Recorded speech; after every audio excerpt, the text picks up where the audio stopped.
Nigerian Senate moves to counter Christian genocide. Narrative says violence is not religious to engage US lawmakers and others. Good day, my dear listeners. Today I bring to you another fresh details coming to your listening ears today as Nigerian Senate moves to counter Christian genocide. Narrative says violence is not religious to engage US lawmakers and others. Moving on to the full details, kindly please ensure you like, subscribe to this channel and share.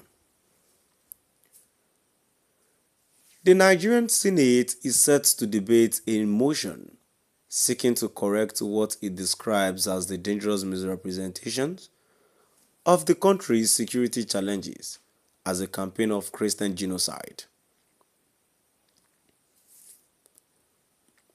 The motion, titled Urgent Need to Correct Misconceptions Regarding the Purported Christian Genocide Narrative in Nigerian and International Communities, was sponsored by Senator Mohammed Ali Undume, Borno South, and co-sponsored by Senators Sani Musa, Niger East, Magatakada Wamako, Sokoto North, Ibrahim Bomai Yobe South, Ahmed Aliyu Wadada, Nasarawa West, and several others.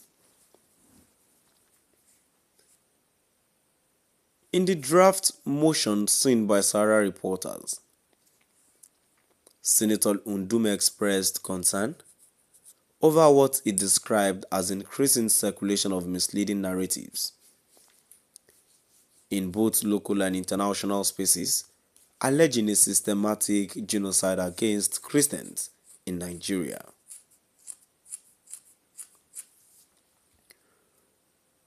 While acknowledging the tragic and unacceptable attacks suffered by Christian communities in various parts of the country, Undume emphasized that violence in Nigeria has affected citizens of all faiths, including Muslims and adherents of other religions.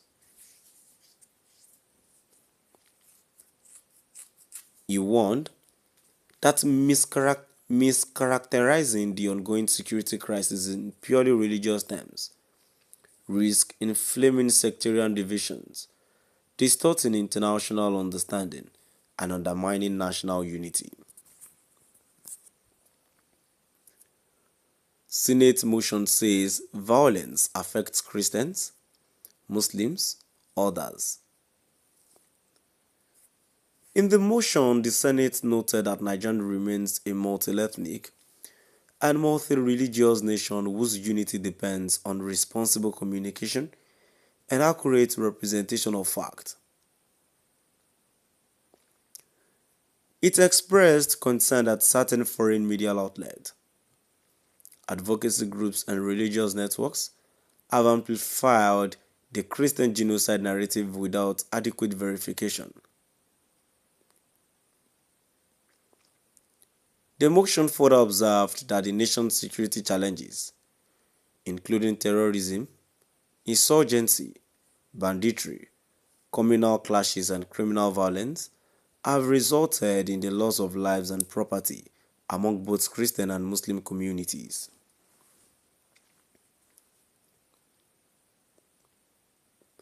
The Senate notes that Nigeria has in recent years faced serious security challenges, including terrorism, insurgency, banditry, communal conflict, and targeted attacks, which have affected citizens across various religious, ethnic, and regional backgrounds, resulting in loss of lives and property among both Christian and Muslim communities, he said. Citing the 1999 Constitution as amended, the motion reaffirmed that the Nigerian government has a constitutional obligation to secure the lives and property of all citizens, irrespective of their faith or ethnicity.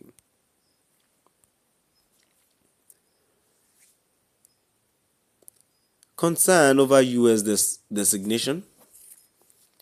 The Senate also expressed worry over recent development in the United States Congress and Senate, where efforts are reportedly underway to designate Nigeria as a country of Particular Concern (CPC) over alleged religious persecution.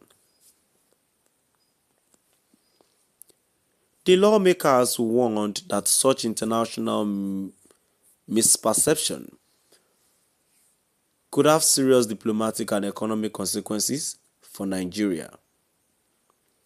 Senate resolutions.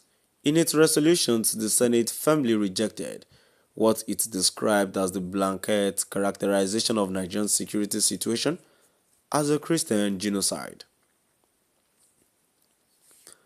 The lawmakers maintained that the country's ongoing conflicts are rooted in a mix of socio-economic, ethnic, criminal, and terrorist factors that transcend religion.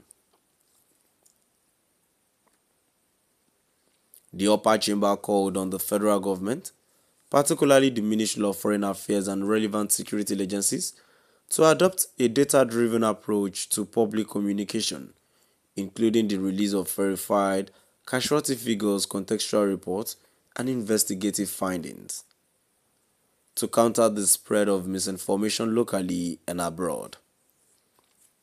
The Senate further appealed to religious leaders, civil society, organizations, and the Nigerian media to exercise restraint and responsibility in their public statements and reporting, cautioning that inflammatory language or exaggerated narratives could exacerbate sectarian tensions.